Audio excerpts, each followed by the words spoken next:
একদিন শফিক এসে বিচার দে, আর একদিন সাকিব এসে বিচার দে। বাজার থেকে রফিক চাচা এসে বিচার দেন। তুই যেখানে যাস ওইখানে গিয়ে একটা বেজাল করিস। বুঝলাম না, শামীম ভাই রাশেদকে ধমকাচ্ছেন কেন?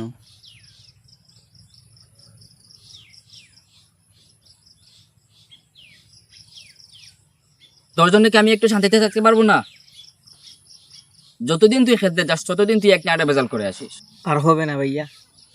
প্রত্যেকদিন তোর একই কথা, আর হবে না ভাইয়া।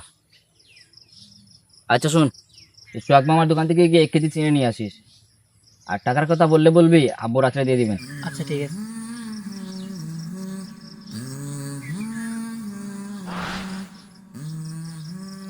লুকমান ভাই, উত্তরপাড়ার রাশেদ আর শামীম ভাই আছে না? ওই যে মোল্লা বাড়ির পাশে আজাদ চাচার 2 ছেলে। হ্যাঁ হ্যাঁ, তারাই। ওখানে কি হয়েছে, কি করছে তারা? না ওই তো, আমরা রাস্তা দিয়ে আসছিলাম, তখন দেখলাম শামীম ভাই রাশেদকে খুব ধমকাচ্ছেন।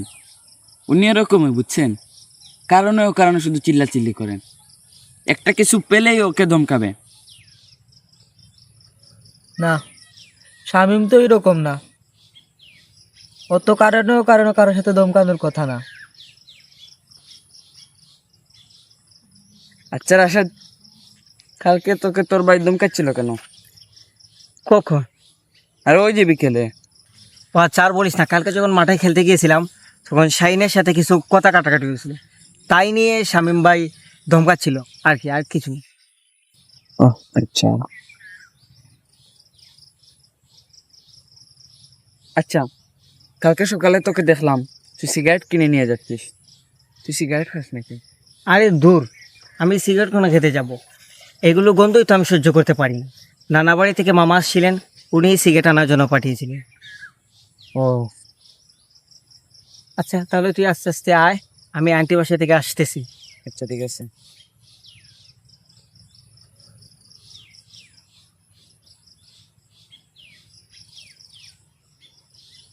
আচ্ছা, রাশেদ কি করেছিল যে শামীম ওকে শাসন করতেছিল? তা তো জানি না, আমি একটু দূর থেকে দেখেছি, কথাগুলো শুনিনি। তবে সকালে দেখেছি রাশেদ দোকান থেকে সিগারেট কিনে নিয়ে যাচ্ছে, হয়তো খাওয়ার জন্য। আমার মনে হয় শামীম ভাই এটা জানতে পেরে ওকে ধমকাচ্ছে। দেখো পারভেজ, কারো সম্পর্কে ভালো করে কোনো কিছু না জেনে তার বিষয়ে মন্তব্য করা ঠিক নয়। তুমি যা ভাবছো হয়তো বা তার উল্টোটা হতে পারে।